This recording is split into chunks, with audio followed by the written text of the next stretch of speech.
అందరూ నమస్కారం. ఈరోజు చిరంజీవి పవన్ కళ్యాణ్ సాధించలేని విజయ్ సాధించాడు. అదేవిధంగా రజనీకాంత్, విజయకాంత్, కమల్ హాసన్ వీళ్ళు సాధించలేని విజయ్ సాధించాడు. ఎలా ఎలా ఎలా ఎలా అన్నారు. సింపుల్గా చెప్తా, 2 నిమిషం మహా అయితే 3 నిమిషాలు క్లోజ్ చేస్తాను. చిరంజీవి రాజకీయాల్లోకి వచ్చినప్పుడు చంద్రబాబు నాయుడు ఒక సైడ్ ఉన్నాడు, వైఎస్ఆర్ ఒక సైడ్ ఉన్నాడు. ఆయన కాకపోతే ఈయన కాకపోతే ఆయన అన్నట్టుగా జనాలు ఉన్నారు. ఆ సమయంలో చిరంజీవి వచ్చాడు. అదే ఆయన చేసిన అతి పెద్ద తప్పు. అప్పుడు చిరంజీవికి రాకపోయి ఉంటే చంద్రబాబు నాయుడు ఈజీగా గెలిచేసేవాడు. బట్ చిరంజీవి రావడం వల్ల ఏమైంది, ఓట్లు చీలిపోయి వైఎస్ రాజశేఖర్ గెలిచాడు అంతే. అది చిరంజీవి చేసిన తప్పు. ఆ తర్వాత ఆయన అర్థమైపోయింది, ఆయన పార్టీని తీసుకొని కాంగ్రెస్ కలిపేశాడు, ఇంకా సైడ్ అయిపోయాడు, వేరే విషయం. ఇక పవన్ కళ్యాణ్కి సంబంధించి 2019 ఎన్నికల కదా ఒంటరిగా పోటీ చేశాడు, రైట్. ఓ పక్క చంద్రబాబు నాయుడు సీఎం, మరలా ఆయన గెలిస్తే బాగుండని చాలామంది కోరుకుంటున్నారు. ఒక్క ఛాన్స్ అనేది జగన్ అడుగుతా ఉన్నాడు. 2014లో కూడా ఛాన్స్ ఇవ్వలేదు, 2019 ఇద్దాం బాబు చెప్పేసి అనుకున్నారు, నమ్మారు, జగన్ గెలిపించారు. పవన్ కళ్యాణ్ యొక్క కులస్తులు కాపులైనా మెగా అభిమానులైనా పవన్ నమ్మల. మరలా ఈయన కూడా చిరంజీవిలాగే మరలా సినిమాలకు పోతాడులే, ఈయన పార్టీని ఎక్కడ చోటు విలీనం చేస్తాడని అనుకున్నారు, నమ్మల. అది ఆయనకు మైనస్.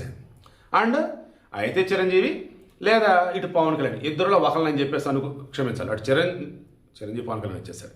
అయితే చంద్రబాబు నాయుడు లేదంటే ఇటు వచ్చేసేవారు మన జగన్మోహన్ రెడ్డి, ఇలా అనుకుంటూ ఉన్నారు కదా. దానివల్ల అక్కడ కూడా ఆల్టర్నేటివ్ అన్నప్పుడు పవన్ కళ్యాణ్ ఊరికి కనిపించలే, అలా ఓడిపోయాడు. నెక్స్ట్ తమిళనాడు, రజనీకాంత్ అసలు రాజకీయాలకు ఎందుకు రాలా? ఓ పక్క కరుణానిధి ఉన్నాడు, డిఎంకే 76 సంవత్సరాల పార్టీ వాళ్ళది. ఓ పక్క వచ్చేసి జయలలిత అన్నా డిఎంకే 54 సంవత్సరాల పార్టీ వాళ్ళది. అండ్ ఇద్దరు కూడా సై అంటే సై, డి అంటే డి అన్నట్టు బ్యాచ్.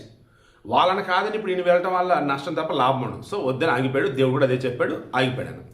కమల్ హాసన్ వచ్చాడు. కమల్ హాసన్తో వచ్చేసి మొత్తం అనకూడదు కానీ అదొక పనికి మళ్ళీ రాజకీయం.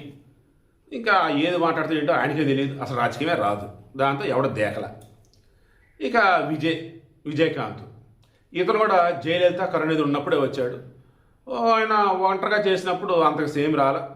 ఆ తర్వాత అన్నడిగింది పొత్తుల భాగంగా వెళ్ళాడు, సెకండ్ ప్లేస్లో వాళ్ళు ఉన్నారు, దాంతో మేము ప్రతిపక్షంలో ఉంటామని అన్నారు. మరలా ఆ తర్వాత ఒంటరిగా వస్తామని అన్నారు. బట్ జనాలు ఏం చేశారు, ఐదర్ డిఎంకే లేదా అన్నా డిఎంకే అనుకున్నారు తప్ప ఇంకా విజయ్ సైడ్ చూడాలి, విజయకాంత్ సైడ్. దాంతో ఆయన పోయాడు. బట్ ఇప్పుడు ఏమైంది, తమిళనాడులో అన్నా డిఎంకేలో సరైన లీడర్ లేరు. అన్నా డిఎంకే అంటే ఎంజీఆర్ పార్టీ, జయలలిత పార్టీ.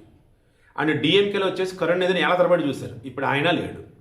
స్టాలిన్ కొడుకు ఉదయనిస్తానని పరమ వరస్ట్గా తయారైపోయాడు, హిందూ ధర్మం మీద విషం జిమ్ముతూ ఉన్నాడు. అండ్ స్టాలిన్ వయసు అయిపోవచ్చింది, ఆయన కూడా అధికార దర్పం చూపిస్తా ఉన్నాడు. ఇటువంటిప్పుడు ఒక ఆల్టర్నేటివ్ కావాలనుకున్నారు. ఆల్టర్నేటివ్ కావాలనుకున్నప్పుడు సినీ ఫీల్డ్ నుంచి వస్తున్నాడు విజయ్. అండ్ వాళ్ళ నాన్న వచ్చేసి క్రిస్టియన్, వాళ్ళ అమ్మ వచ్చేసి హిందూ, అతని భార్య హిందూ. దాంతో హిందూ క్రైస్తవం 2 కలగలిపోండి. అండ్ మనిషి చాలా మంచోడు, వివాదాలు ఏమీ లేవు. అండ్ ఒక ఛాన్స్ అంటున్నాడు. అండ్ మోర్ ఓవర్ పూర్తిగా రాజకీయాల్లోకి వస్తున్నాడు. దానివల్ల ఇతనే సరైన ఆల్టర్నేటివ్ అని జనాలు అనుకున్నారు. అందుకు అతనికి ఓట్లు పడ్డాయి. సరైన ప్రచారం చేయకపోయినా అతనికి అందుకే ఓట్లు పడ్డాయి. నిలబడ్డ ప్రతి అభ్యర్థులను విజయనే చూశారు. ఇది రాజకీయం అంటే. ఇది రాజకీయం అంటే నువ్వు ఎంతనే సరి చేయి, అదృష్టంలో కలిసి రావాలి.